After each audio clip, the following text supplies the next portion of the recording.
Let's talk Alabama recruiting coming off a monster flip of California top 100 safety Peyton Woodyard. We're going to get started in a second, but Bama fans, like this video and subscribe to the On3 YouTube page.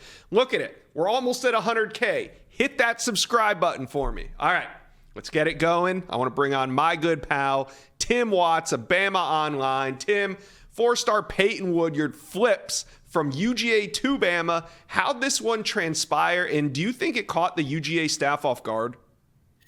I don't think it caught George off guard. I mean, Kirby Smart's been around this game for a long time. He can see the warning signs, just as well as Nick Saban and his staff can. I know they felt it was a fight. It was a battle there, that they were back and forth. I mean, he took visits to Tuscaloosa, so that's obviously concerning, I think, for a lot of programs, just like visiting Georgia would be for an Alabama commitment.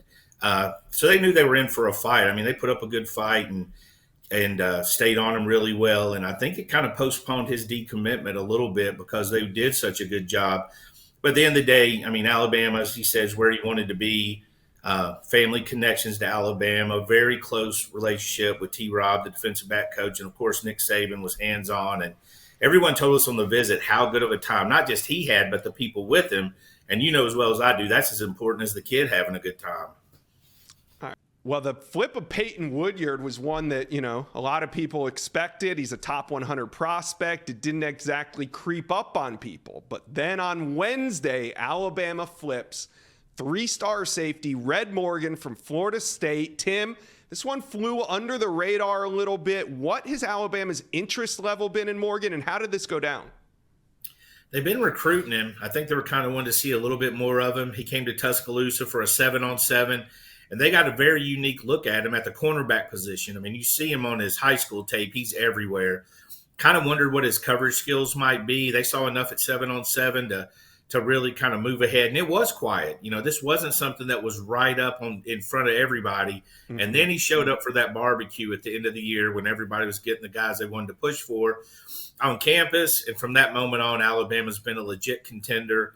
A guy super talented. I mean, I love his film. I love what he brings to the table. And also that position flexibility that the Alabama staff values so highly, because he's a guy that probably could play corner star, two safety positions. He's a guy that's got a lot of that versatility in him.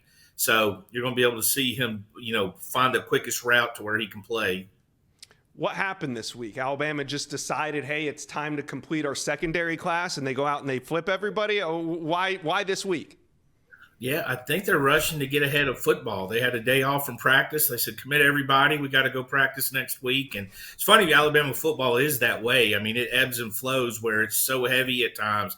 And then it's kind of quieter as they kind of, they finesse the guys committed to other schools. They continue to hold on to the guys they got committed. But they're so focused on football during the season, which is coming up. But you can see they really wanted to get some guys. They made the decisions because this is not a great defensive back group nationally. I mean, just overall in this class, I think everybody would admit it was down. So they were extra picky and particular about who they want to add in this class. So they showed some patience. I mean, it paid off with Peyton Woodyard, committed to Georgia. They had to keep working him, and flipping Red, who FSU liked. And again, these are two teams recruiting at a very high level. Florida State and Georgia both had top 5 classes with Alabama. So they're, these are two big wins. I want to talk right now about 5-star defensive lineman Edric Houston out of Buford High School over there in Georgia. He has set a commitment date for August 22nd. Now, he visited Alabama late in June. He didn't end up showing up anywhere in July. So, Tim, what do you make of where Alabama stands as we're about, 2 weeks from a decision for Edric Houston? I think Alabama's in it, and we're still a little bit ways. I mean, you've been familiar with how I do it. I kind of whittle it down as they come close to their decision. Mm-hmm. We kind of dig in. Me and Andrew Bone start filling our sources because, like you said, he hasn't really tipped his hand. He took official visits, laid low. There's been a lot of Ohio State buzz. That's not necessarily coming from the Alabama end, but there has been Ohio State buzz. But I think overall they're a fairly confident group. There's been guys that Ohio State felt good about before they ended up in Tuscaloosa or ended up elsewhere. But Ohio State's in it. Alabama's in it. It's probably too early for me to make a call. Probably give Ohio State a slight edge just because of what I've heard. But I do know the communication's been really good with Alabama. Nothing's changed from that end. There hadn't been silence. So they're still in it, still battling. All right, we'll continue to check in on that as he decides on August 22nd. Now, Alabama has a lot on their commit list, but one thing they don't have is a true running back. Now, four-star running back Daniel Hill out of Mississippi is set to decide on the 23rd of August.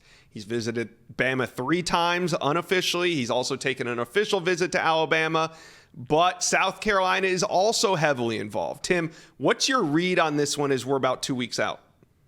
This is interesting. I think when you look at the visits, you have to say, like, he's been on campus as much as Nick Saban has this summer.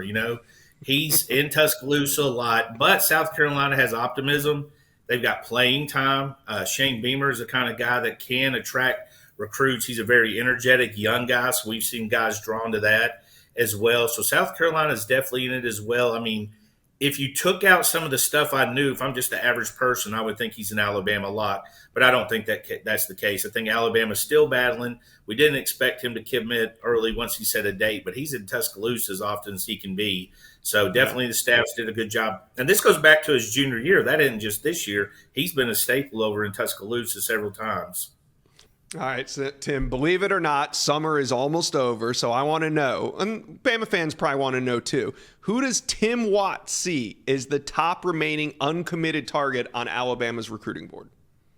Man, that's tough, because Alabama changes their board so much. I think the 2 obvious answers to me would be Jordan Seaton, the offensive lineman at IMG. I think they don't have a tackle in this class. And again, they went heavy tackle last year, knowing they were going to go heavy this year interior line. But I think every class you want to get at least 1 tackle. I think Jordan's a guy that I'm a big fan of. Also, Edric Houston, defensive lineman, that big name defensive lineman, not just that he's a defensive lineman, but he's an extremely talented guy, legitimate 5-star talent. So that's the 2 biggest names that jump out at me for them to finish out that class.